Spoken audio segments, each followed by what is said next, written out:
Bonjour les amis de la boîte. Aujourd'hui, allez, petit spot en forêt avec la motocross que j'ai failli pas réaliser car je l'ai cassé. En fait, c'est une pièce d'usure, je vous raconte ça de suite.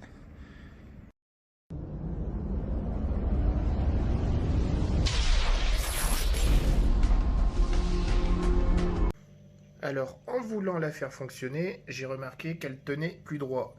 Donc, le gros souci, en fait, provient de la roue arrière.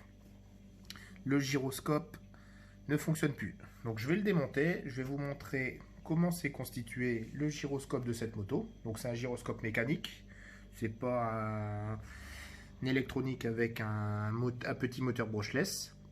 Donc c'est vraiment qu'une panne ou un gros souci sûrement d'axe ou de roue libre. Allez, je vais vous montrer ça, je vais la démonter et vous allez voir. Alors voilà la roue démontée, bon j'ai pris un peu d'avance. Hein, vous voyez, vous avez le pneu. J'ai démonté le pneu. Il y a 5 vis qui tiennent les deux flasques. Après, ici, c'est les deux roulements qui viennent ici et ici. C'est comme ça fait gagner un peu de secondes sur la vidéo, on va dire. Donc, je démonte. Et là, vous allez voir ici, en fait, l'énorme poids qui permet de faire tourner, enfin, ouais, de faire rouler la moto. Hein, c'est l'effet gyroscopique.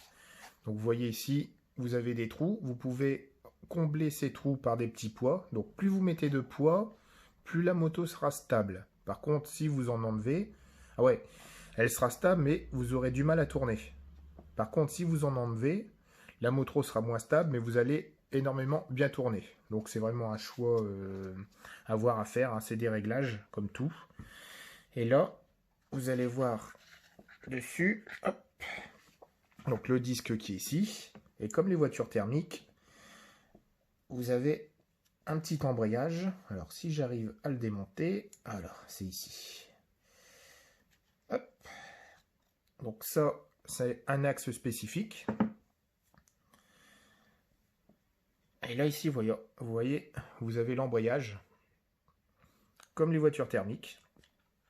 Donc en fait, ça tourne comme ceci.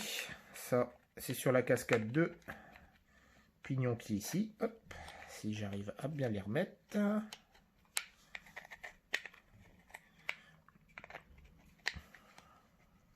Voilà. Il faut que je mette aussi l'axe. Ça va aider quand même. Donc alors, mon souci, en fait, c'est tout simplement que le disque ici ne tourne plus quand la roue ici tourne. En gros, c'est que vous avez la chaîne d'entraînement, ça tourne comme ça. Il faut que, vous voyez, la tige qui est ici entraîne. Et là, elle n'entraîne plus.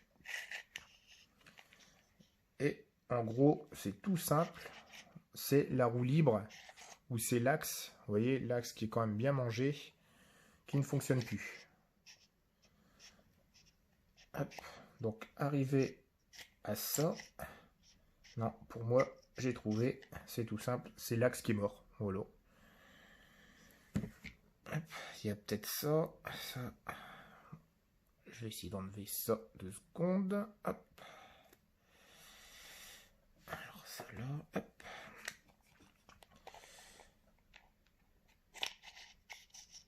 Voilà. Bah, en fait, c'est ça.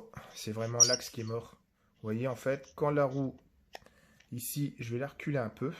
Donc, en fait, il faut que toute cette cascade de pignon tourne. Donc là, ici, si je retire, si je tire sur la tige, ça fonctionne. Et dès que je la remets à son centre, vous voyez, elle ne tourne plus. Voilà, donc c'est juste un problème d'axe qui ne faisait plus tourner mon gyro de ma roue.